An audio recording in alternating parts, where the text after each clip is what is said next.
juga, dan ingin kemana dia akan meneruskan karirnya gitu kan. Jadinya makanya diberikan keleluasan bagi anak-anak untuk memilih mata pelajarannya. Kalau mungkin sudah di peminatan, mungkin ada pelajaran yang ini tidak suka, tapi di sini dia suka. Jadi dengan adanya pemilihan mapel ini, kita harapkan peserta didik itu bertanggung jawab atas pilihannya dan bisa mengembangkan bakat, minat dan kemampuannya. Ya. Kemudian di sini di panduan ini kami juga akan memberikan tentang prinsip, strategi, dan contoh-contoh yang dapat membantu guru dan satuan pendidikan dalam merencanakan, melaksanakan refleksi, tindak lanjut dalam penyelenggaraan pemilihan mata pelajaran pilihan. Jadi di sini memang kita yang akan kami bahas di sini adalah tentang bagaimana cara Bapak Ibu bisa melaksanakan mata pelajaran pemilihan mata pelajaran di satuan pendidikan Bapak Ibu. Ini semua dari SMA, dari MA. Ada gabungan, gabungan ya, oke. Nggak apa-apa ya Bapak Ibu ya, pengetahuan untuk bagaimana kita pemilihan mata pelajaran. Karena adanya cuma ada di jenjang SMA saja, SMA MA ya. Ini dia tadi kan pentingnya pemilihan mapel sesuai dengan minat dan bakat. Karena memang anak sekarang ya, apalagi ya Bu, karena Gen Z ya Bu ya. Maksudnya anak sekarang itu dia lebih aware sama dirinya sendiri, kesehatan mentalnya apa, jadi ternyata pilihannya dia itu memilih sesuai dengan minat, bakat dan kemampuannya itu akan membantu dia lebih untuk bertanggung jawab terhadap pilihannya. Dia akan optimal ketika dia akan, itu pilihannya dia sendiri, jadi dia akan bertanggung jawab atas pilihannya dan dia akan berusaha keras untuk menyelesaikannya. Jadi peserta didik juga yang ingin melanjutkan studi dapat memilih mata pelajaran yang berkaitan dengan rencana studinya.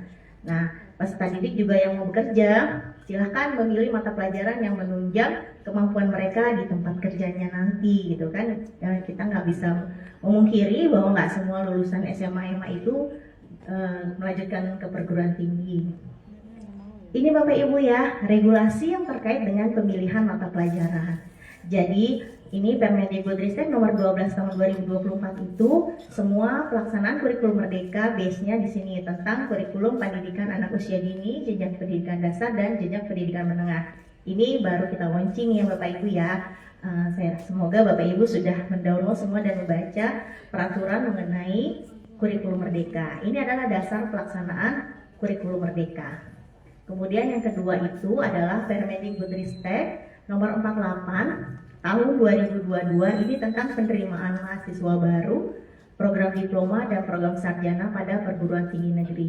Kenapa kita perlu juga melihat ke Permendikbudristek nomor 48 ini? Karena kan terkait ketika anak itu memilih mata pelajarannya, bagaimana nanti di perguruan tinggi bisa menerima anak-anak yang sudah memilih mata pelajaran tersebut. Kemudian juga di Kepmendikbudristek nomor 345 itu tentang mata pelajaran pendukung program studi dalam seleksi nasional berdasarkan prestasi. Jadi ada dua jalur ya, ada beberapa jalur, ada 3 jalur terutama untuk masuk ke perguruan tinggi. Yang pertama kita melalui SNBP, seleksi nasional berdasarkan prestasi, kemudian SNBT, seleksi nasional berdasarkan tes, yang ketiga adalah mandiri.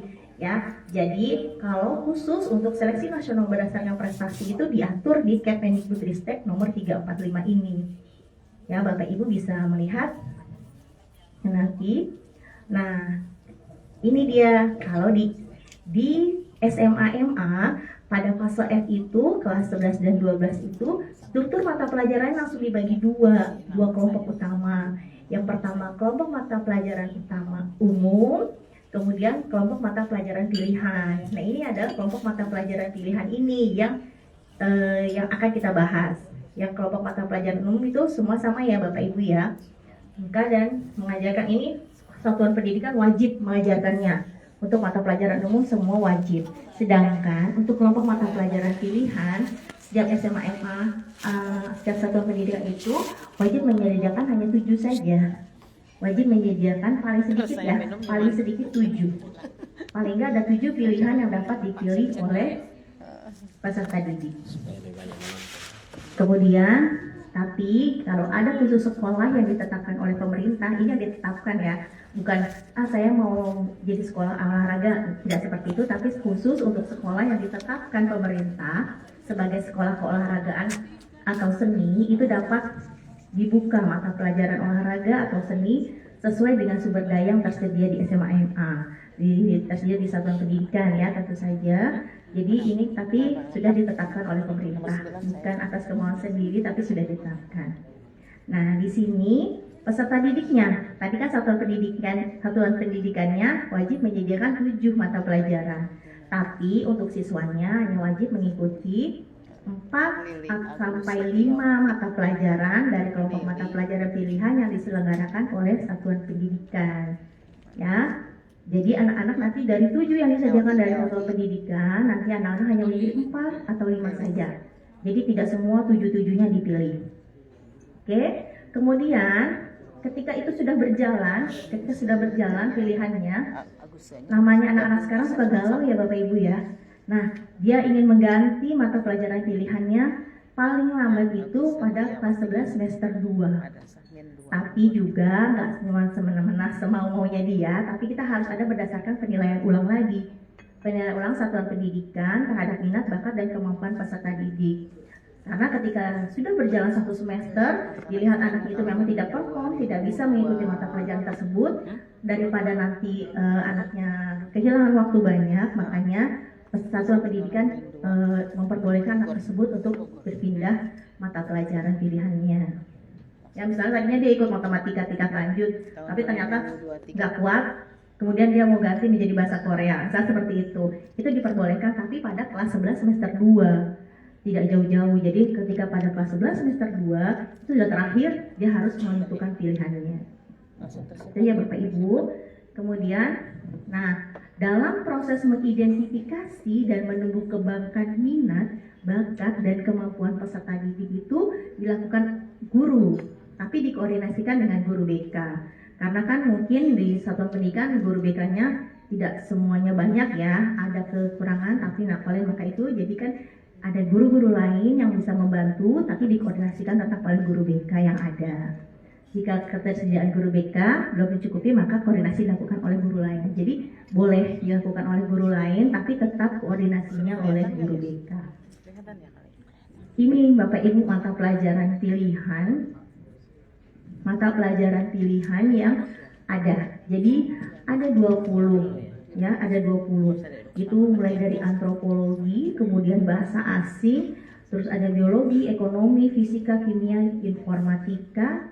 Kemudian ada matematika tingkat lanjut, ada sejarah tingkat lanjut. Jadi yang ada tingkat lanjutnya itu karena itu sudah ada di mata pelajaran umum, tapi kita akan meningkatkan lagi. Ini adalah pilihannya. Bahasa Indonesia tingkat lanjut, bahasa Inggris tingkat lanjut, matematika tingkat lanjut, dan sejarah tingkat lanjut. Nah, khusus sejarah tingkat lanjut ini merupakan mata pelajaran pilihan baru. Ya, baru tahun ini ditambahkan sejarah tingkat lanjut. Kemudian ada prakarya dan kewirausahaan. Kemudian yang nomor 20 ini adalah mata pelajaran lainnya yang dikembangkan sesuai sumber daya yang tersedia. Ya, kita bahas di bawah. Nah, ini adalah langkah pemilihan mata pelajarannya Bapak Ibu. Nah, dari satuan pendidikan itu kita harus mempersiapkan pemilihan mata pelajarannya. Apa mata pelajaran pilihan yang akan kita sampaikan ke anak-anak ya kan? Nah, di situ Bapak Ibu harus melihat juga ketersediaan sumber daya yang ada di sekolah Ibu. Kalau Ibu mau buka bahasa Korea, guru bahasa Koreanya nggak ada, ya kan kita nggak usah kita buka, nah gitu kan. Walaupun mungkin minat anak-anak tinggi terhadap bahasa tersebut, nah tapi kan kita sesuaikan dengan sumber daya yang ada di tempat Bapak Ibu. Nah, kemudian yang kedua ada proses pemilihan mata pelajarannya. Langkah ketiga kita tetap melakukan pendampingan setelah anak itu memilih mata pelajaran pilihan. Kemudian yang keempat itu kita refleksi dan tindak lanjut. Selalu ya Bapak Ibu ya, kita tetap perlu refleksi dan tindak lanjut. Nah, kita bahas satu-satu setiap langkahnya di sini. Di persiapan pemilihan mata pelajaran pilihan ini, yang pertama kita harus membangun pemahaman utuh di antara pemangku kepentingan.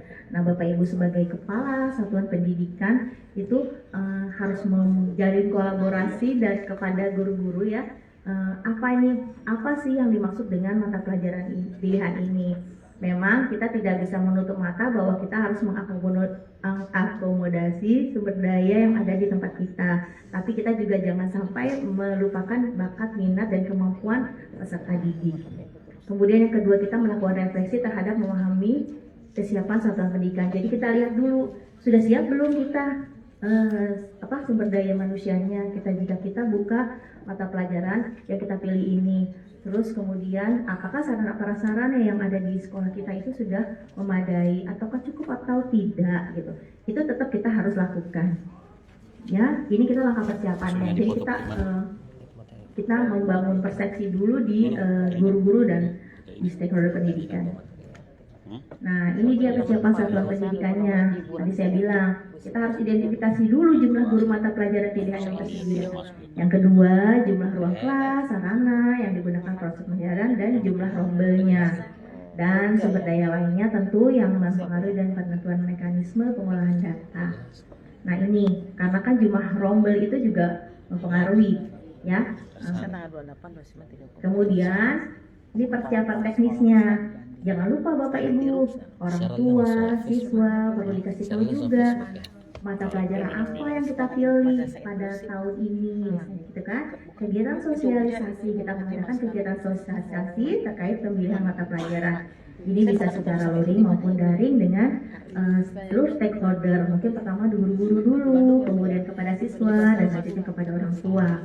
Nah, teknis pemilihan mata pelajaran pilihan ini bisa dilakukan secara manual, formulir cetak atau digital. Jadi Bapak Ibu bisa menyebarkan angket kepada siswa, mereka maunya milih mata pelajaran apa. Kalau mau mengambil dari awalnya dulu ya, kita mau apa sih sebenarnya bakat minat dan kemampuan anak-anak. Ini kita bebaskan dulu. Terserah, atau Bapak Ibu juga langsung sudah membuat 7 mata pelajaran yang akan dipilih anak-anak, itu juga bisa. Jadi itu diserahkan kepada satuan pendidikan saja, ketika mau melihat arahnya dulu kemana. Oh ternyata anak-anak banyak ini, apa kita bisa menyediakan atau tidak, atau sudah kita patok 7 mata pelajaran yang akan kita ambil, baru kita sebarkan angket.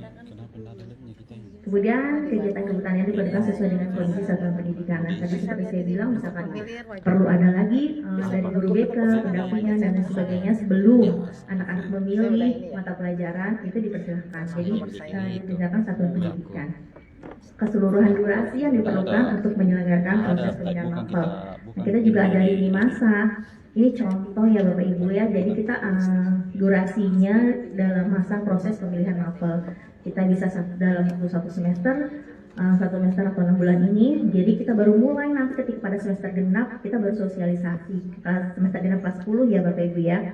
Kelas 10 semester genap Bapak Ibu baru mulai sosialisasi pendampingan Februari. Kemudian baru Juni ini karena sudah mau masuk ke tahun ajaran baru, kita baru pengumuman hasil pemilihan mata pelajaran. Ini jangka waktunya 6 bulan. Dan juga ada yang atau bisa juga 1 tahun Bapak Ibu. Kalau Bapak Ibu mulai dari kelas 10 dari awal anak masuk sudah diinfokan tentang mata pelajaran pilihan juga bisa. Jadi anak-anak punya waktu panjang untuk memilih, ya kan, untuk mempertimbangkan pilihan. Kalau memang Bapak Ibu, sekolah Bapak Ibu sudah siap anak-anak dari awal masuk sudah disosialisasikan mengenai pemilihan mapel ini ya. Kemudian ini peran dan tanggung jawab pemangku kepentingan. Jadi sebagai kepala satuan pendidikan itu diharapkan Bapak Ibu itu dapat mengkoordinasikan berbagai peran pelaksanaan. Jadi Bapak Ibu sudah membagi-bagi tugas kepada guru dan tenaga pendidikan, perannya apa dalam pelaksanaan pemilihan mapel itu. Kemudian tetap memantau, mendampingi. Jangan nanti ketika gitu, oh saya nggak tahu mata pelajaran pilihan di sekolah saya apa. Jadi tetap Bapak Ibu melihat bahwa oh yang dipilih ini alasannya apa, pro kontranya ketika ngambil mata pelajaran. Kita akan mengambilkan mata pelajaran tersebut. Kemudian menetapkan dan mengumumkan hasil pemilihan mata pelajaran pilihan. Kemudian kita melakukan refleksi ketika sudah terpilih hasil pemilihan mata pelajaran tersebut. Ini juga ukur ya biasanya yang mungkin ada lagi dalam kerjaannya kita perlu menganalisis Bapak Ibu, menganalisis ketersediaan pendidik dan ruang kelas. Jangan Bapak Ibu mukanya ternyata kelasnya kurang gitu kan. Gimana caranya? Apakah kita perlu moving kelas atau apa? Nah, itu diserahkan kepada satuan pendidikan dengan kesiapannya gitu kan. Nah, kemudian masuk ke pengumpulan dan pengolahan data mata pelajaran dipilih oleh peserta didik. Tadi kan kita sudah menyebarkan angket ya, kita sudah menyebarkan angket, kita kumpulkan, kita hitung mata pelajaran apa yang paling banyak dipilih. Nah, sumber dayanya ada nggak? Misalnya ternyata anak-anak lebih banyak memilih mata pelajaran fisika, tapi ternyata ketersediaan guru fisika kita hanya 2. Nah, seperti itu. Nah, itu juga perlu dibicarakan lagi gitu kan. Apa perlu atau enggak tiba-tiba malah fisika nggak ada yang milih sama sekali, padahal guru fisika kita banyak gitu. Nah, itu juga harus wakakur yang akan melakukan itu guys. Jika seandainya seperti ini, bagaimana seandainya seperti ini? Nah, itu juga harus dibicarakan dulu. Kemudian selanjutnya, ketika sudah ada, misalnya fisika ada 5 kelas, gimana mereka sendiri akan membuat jadwal kegiatan belajar mengajar yang sesuai dengan hasil pemilihan mata pelajaran itu. Guru BK. Guru BK di sini memegang peranan sangat penting karena akan memfasilitasi peserta didik dalam proses mengidentifikasi, mendukung kembangkan minat, bakat, dan kemampuan. Kemudian memberikan layanan bimbingan konseling kepada peserta didik agar dapat memilih mata pelajaran pilihannya. Kadang-kadang, yang ketiga itu melakukan layanan konsultasi kepada orang tua peserta didik. Kenapa Bapak Ibu kita malah perlu memberikan layanan konsultasi kepada orang tua peserta didik?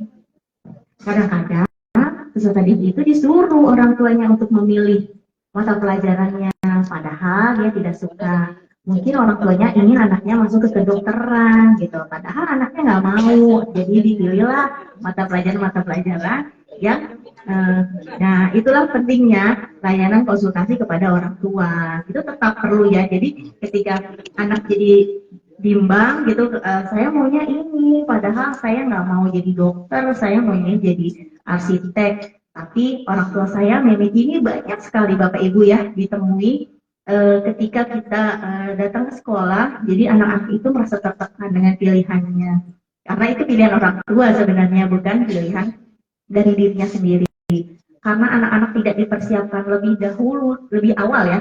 Jadi dia dipersiapkan lebih awal untuk pilihan karir untuk dirinya, inginnya dia apa. Jadi anak-anak itu memang agak bingung ketika pada saat pemilihan mapel. Nah, disinilah peran guru BK untuk menguatkan ya maunya kemana, mampunya apa, mungkin dilihat nilainya bagaimana. Nah, di situ guru BK yang akan mengarahkan, mungkin dibantu dengan wali kelas atau guru-guru lainnya. Nah, itu Bapak Ibu, jadinya kita guru BK penting di sini peranannya dalam mapel pilihan. Sama kayak ketika memilih mau masuk perguruan jurusan di perguruan tinggi ya, itu ramai sekali guru BK pada didatangin sama siswa. Nah, kita konsultasinya jadi jangan cuma ke peserta didik, tapi kita juga perlu melakukan konsultasi kepada orang tua peserta didik. Makanya dari awal kita sudah memberikan sosialisasi.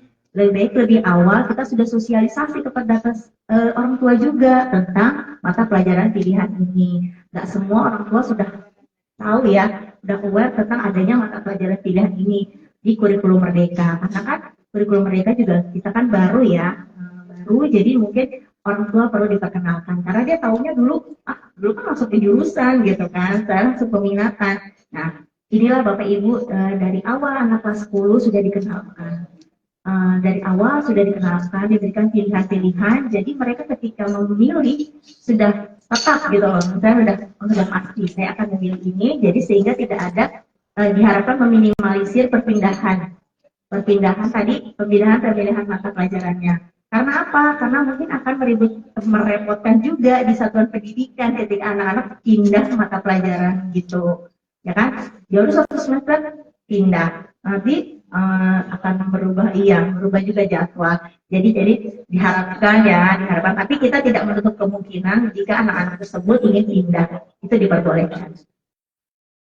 Kemudian menyelenggarakan program pendampingan pasca penetapan hasil pemilihan mata pelajaran pilihan. Karena mungkin ketika sudah ditetapkan anak-anak ada yang ya saya dapatnya ini ya. Ketika dapatnya dengan ini, aduh saya nyesel deh, saya salah gitu. Nah itulah pentingnya guru BK itu tetap terus mendampingi peserta didik ketika hasil penetapannya sudah ada gitu kan. Kita kemudian yang kelima adalah mengkoordinasikan guru mata pelajaran dan wali kelas dalam proses mengidentifikasi. Jadi karena kan tidak mungkin guru BK sendiri ya, karena guru BK mungkin cuma di sekolah Bapak Ibu cuma ada berapa? 3, 5, misalnya paling banyak gitu ya. Paling sering saya lihat paling 3 ya dari satuan pendidikan, padahal siswanya banyak sekali. Nah, makanya itu guru BK itu perlu mengkoordinasikan dengan guru mata pelajaran maupun dengan wali kelas, terutama wali kelas ya. Biasanya anak-anak itu suka ke wali kelas untuk curhat gitu kan. Ini guru mata pelajaran. Kalau guru mata pelajaran ini lebih memberikan informasi kepada guru BK. Oh, anak ini memang mampu di sini. Ini nilainya misalnya. Jadi sehingga bisa mendukung pilihan anak itu di perguruan tinggi. Jadi sebelum ketika kan kita kan berdasarkan minat, bakat dan kemampuan. Kalau anaknya minat ke situ tapi dia kemampuannya nggak ada, juga kan kita perlu pertimbangkan ya. Jangan semuanya nanti dia kurang gitu. Tapi ketika sudah milih, tapi ternyata kemampuannya nggak ada, ya. Kemudian yang kedua adalah melaksanakan proses pembelajaran yang bisa menumbuh kembangkan minat, bakat, dan kemampuan peserta didik secara optimal. Jadi ketika kita melaksanakan pembelajaran, kita harus juga minat, bakat, kemampuan peserta didik itu tetap harus kita perhatikan ya, Bapak Ibu.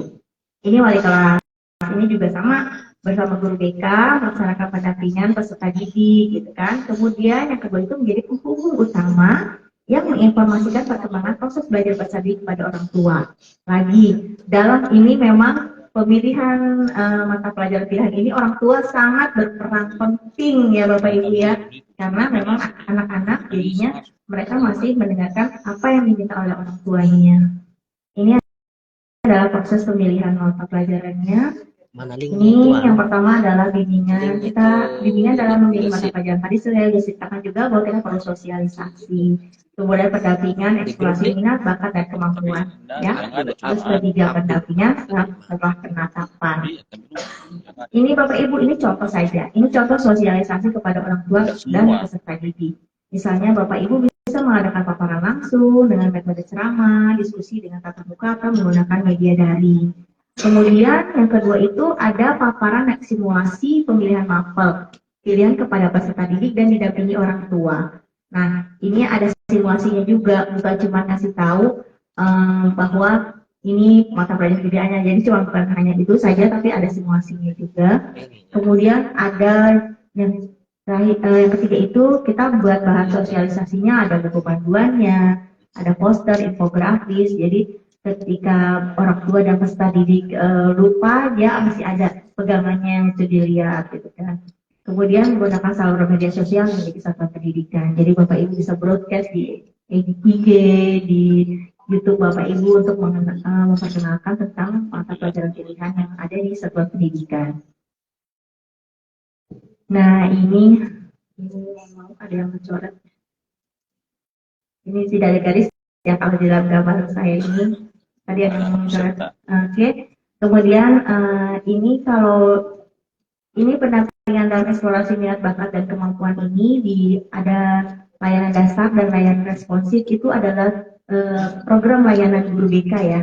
Kalau Bapak Ibu ada yang guru BK, ini ada dua layanan dasar dari dua layanan yang dilakukan oleh guru BK. Yang pertama itu ada layanan dasar. Layanan dasar itu dapatkah peserta ini melatihnya, dapatkah peserta didik memilih mata pelajaran pilihan sesuai dengan bakat, minat dan kemampuannya.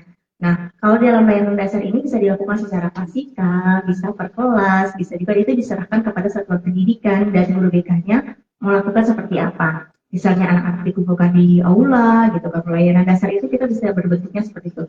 Ada bentuk klasikal, ada bentuk memang kelas atau bentuk individu gitu kan ya. Itu kita memberikan apakah anak-anak bisa memilih mata pelajaran pilihan sesuai dengan minat, bakat dan kemampuannya. Nah, jika sudah, kemudian kita bisa langsung ke penentuan mata pelajaran. Tapi jika belum, kita masuk ke layanan layanan guru BK itu ke individu responsif. Jadi kenapa kamu belum? Ya langsung jadi dia yang guru BK yang merespon. Kalau yang dasar kan untuk semuanya, tapi kalau responsif itu lebih ke kasus per kasus. Kemudian jika sudah selesai, dia bisa menentukan pilihannya. Nah, kemudian mendaftarkan pilihan melalui mata pelajaran pilihan di fase D ini termasuk penentuan mata pelajaran pilihan. Setelah ini terjadi, kita baru adanya penjadwalan dan penempatan rombongan belajar. Itu kemudian saya sering sebutkan tadi, kita perlu kolaborasi dengan orang tua peserta didik. Jadi ketika Bapak Ibu sosialisasi, jangan lupa mengundang orang tua. Ya, jangan lupa mengundang orang tua peserta didik karena itu merupakan peran penting bagi, karena ini akan kelanjutan karir anak, mau kuliah kemana, kan ada harapan-harapan orang tua di situ. Nah, ya kan, mendengarkan harapan dari kedua belah pihak, baik orang tua dan peserta didik, walaupun kadang-kadang itu bertentangan ya. Nah, kita sebagai satuan pendidikan, kita harus mendengarkan dua-duanya, akan menjadikan jalan tengahnya ya Bapak Ibu ya. Kemudian kita melakukan moderasi dan penjadwalan perasaan bersama dan menyepakati pilihan bersama. Jika ketika jadi perbedaan pilihan, ketika anak sudah pilih ini kan, orang tuanya datang, Pak, ini kenapa anak saya dapat mata pelajaran ini? Saya nggak setuju. Nah, itulah di situ kan kita melakukan kolaborasi dengan orang tua peserta didik. Jangan sampai terjadi keributan seperti itu, makanya dari awal kita sudah mengajak orang tua peserta didik untuk melakukan sosialisasi dan kolaborasi. Ini pengisiannya. Nah, untuk mencegah tadi itu, kita ketika mengisi formulir itu ada pernyataan peserta didik yang telah diketahui oleh orang tua. Ya, jadi orang tua tetap tahu sebenarnya pilihan awal anak itu apa. Kemudian ditandatangani. Kemudian ini diserahkan pada satuan pendidikan yang mau seperti apa bentuknya.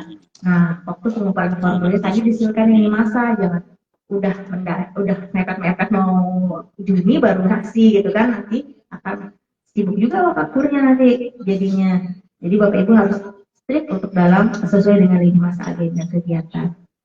Ini adalah pengolahan datanya, kita dari verifikasi data, memastikan validitas data, melakukan pengelompokan data, mencocokkan jumlah peserta didik dalam setiap mata pelajaran dengan ketersediaan sumber daya. Ini penting sekali Bapak Ibu ya di sini, mencocokkan jumlah peserta didik dalam setiap mata pelajaran pilihan dengan ketersediaan sumber daya. Karena kan guru kita juga terbatas, atau mungkin berlebih di bagian yang lain tidak dipilih. Nah, itu kita harus bisa menyiasati bagaimana kita bisa agar sumber daya Bapak Ibu kepala sekolah ya, jangan sampai nanti salah satu guru Bapak Ibu itu nggak dapat tunjangan, terus karena nggak dapat jam ya kan, nggak dapat 24 jam mengajar, terus akhirnya nggak dapat tunjangan kan, Bapak Ibu juga yang nanti akan diprotes ya kan. Kita semua harus gimana ya, semua harus menyenangkan semuanya. Jadi maksudnya peserta didik juga harus senang, tapi gurunya juga harus bisa kita akomodasi gitu kan. Jadi kita harus juga ketersediaan sumber daya.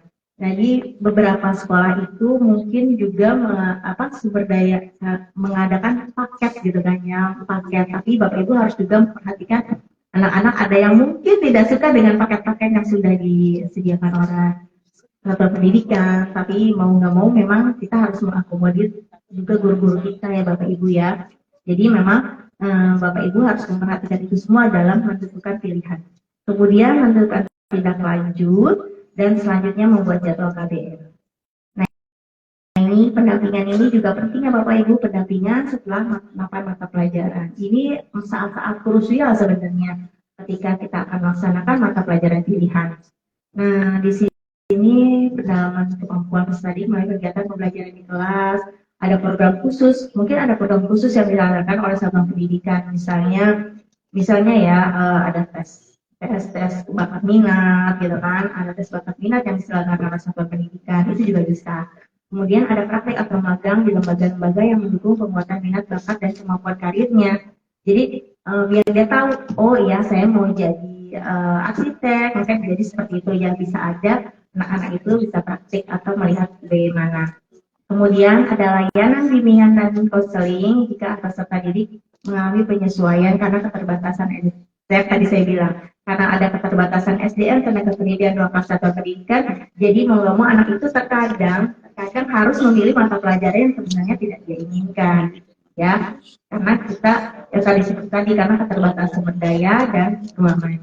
Kemudian ini dia penggantian mata pelajaran pilihan. Tadi saya bilang memang boleh ya Bapak Ibu ya, kita boleh mengganti mata pelajaran pilihan, tapi kita harus mempertimbangkan perkembangan informasi yang ada pada Dapodi kalau di ini EMIS ya.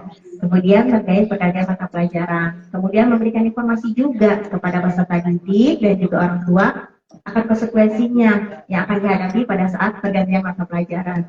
Nah, kenapa? Tapi itu boleh tadi sampai kelas 11 semester 2. Tapi ada konsekuensinya tentunya ya kan, tiba-tiba berarti dia satu semester tidak mendapatkan mata pelajaran tersebut. Apa yang harus dilakukan oleh sekolah atau satuan pendidikan agar anak itu tetap mendapatkan itu kan, ya capaian pembelajaran tetap tercapai karena satu semester dia sudah nggak dapat. Apa yang dilakukan? Apa ada matrikulasi atau memberikan modul atau pelajaran tambahan, itu pasti akan berdampak ke sana. Ini untuk refleksi dan tindak lanjut. Jadi refleksi itu bisa dilakukan kapan saja sih, mau kegiatan per semester, per tahun bisa Bapak Ibu lakukan. Untuk refleksi sudah, jadi gini, ketika sudah berjalan ternyata paket yang sudah kita sediakan itu tidak berjalan dengan baik seperti itu. Apa kemudian atau guru-gurunya kurang bisa tidak terakomodasi gitu kan, jadinya ya kita perlu melakukan itu. Kita perlu terus merefleksi diri kita sendiri Bapak Ibu karena untuk perbaikan ya. Kita harus terus melaksanakannya baik kegiatan ketika ada kegiatan pada persiapan kita lihat dulu. Oh ternyata oke, sudah. Nah, atau per semester kita berjalan satu semester ternyata banyak gejolak yang terjadi misalnya seperti itu ya. Kayak tadi tiba-tiba banyak yang minta ganti. Gitu nggak Bapak Ibu?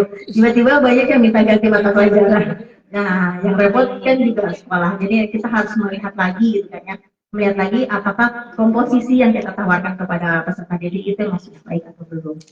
Dan per tahun, ketika per tahun ini tadi itu, oh berarti ini harus kita ganti nih mata pelajaran pilihannya. Dan 7 misalnya kita per tahun kita lihat oh berarti tahun depan kita mata pelajaran pilihannya akan kita tawarkan pada anak kelas 11 kita ganti misalnya seperti itu. Oke. Nah, ini dia. Ini apa sumber informasinya? Jadi catatan konseling, hasil observasi. Nah, ini dia Bapak Ibu ya, hasil perkembangan belajar peserta didik pada mata pelajaran pilihan. Ketika satu semester berjalan, hasil belajarnya kayak gimana? Karena ada di beberapa sekolah itu sampai dia nggak masuk sekolah karena dia nggak mau belajar mata pelajaran pilihannya. Kabur anaknya. Salah gurunya. Iya, padahal dia harus terpaksa Pak karena paket. Kan jadi ya ketika paket kan misalnya dia juru belajar sosiologi, dia nggak suka sosiologi gitu misalnya. Tapi paketnya, tapi dia maunya yang atas, yang 1, 2, 3 dia mau, tapi yang 1 nggak mau gitu. Jadi kita mata pelajaran itu dia hilang. Karena dia nggak mau ketika mereka pindah karena keterbatasan sumber daya dan segala macam dia nggak bisa pindah gitu. Nah itu juga itu ya masalah. Ya itu memang jadi kita harus perhatikan seperti itu Bapak Ibu ya, ketika tahun jalan setelah semester kita juga nggak bisa kan memaksa anak itu tetap di mata pelajaran itu kan, kasihan juga, makanya kita harus ada win-win solution ya. Jadi antara siswa juga bisa sekolah, tapi sekolah juga nggak repot ketika terjadi perpindahan. Nah kita juga tetap harus dipikirkan dari satuan pendidikan. Nah ini caranya Bapak Ibu. Nah itulah kita kalau kolaboratif juga dengan peserta didik, memastikan bahwa memang dia sudah menerima pilihannya itu. Ternyata kayak tadi sebenarnya nggak suka, tiba-tiba kita tetap paksa tetap mengambil itu, akhirnya jadinya macam-macam. Ini tindak lanjutnya. Nah, hasil refleksi yang tadi itu jadi rujukan Bapak Ibu ya untuk melakukan perbaikan mengenai mekanisme pemberian mapel di tempat Bapak Ibu gitu. Baik tahun ajaran yang berjalan maupun tahun ajaran berikutnya. Kalau memang perlu diganti, langsung diganti pada tahun ajaran berjalan juga dipersilakan. Tapi ya nanti kalau memang masuk berganti di tengah-tengah, konsekuensinya akan banyak. Nah Bapak Ibu untuk jelasnya panduan pemilihan mata pelajaran ini bisa diakses melalui laman kita ya Bapak Ibu ya, di kurikulum.kemdikbud.go.id. Nah di sini Bapak Ibu bisa melihat itu lebih jelas nih, apa penjelasannya pasti lebih detail dari yang saya berikan banyak contoh-contoh. Nah, seperti kan kita harus mengambilnya cuma 20 sampai 25 jam mata pelajaran di 20, 22 atau 25 ya kan. Kalau kita mengambil prakarya berarti kita 22.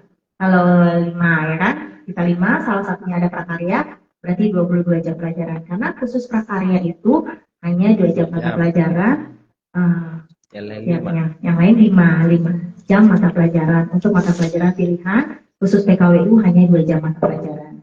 Begitu Bapak Ibu yang bisa saya sampaikan, mungkin kurang lebihnya saya kembalikan lagi kepada moderator Ibu Ulfa. Silakan. Baik, terima kasih Bu Arif.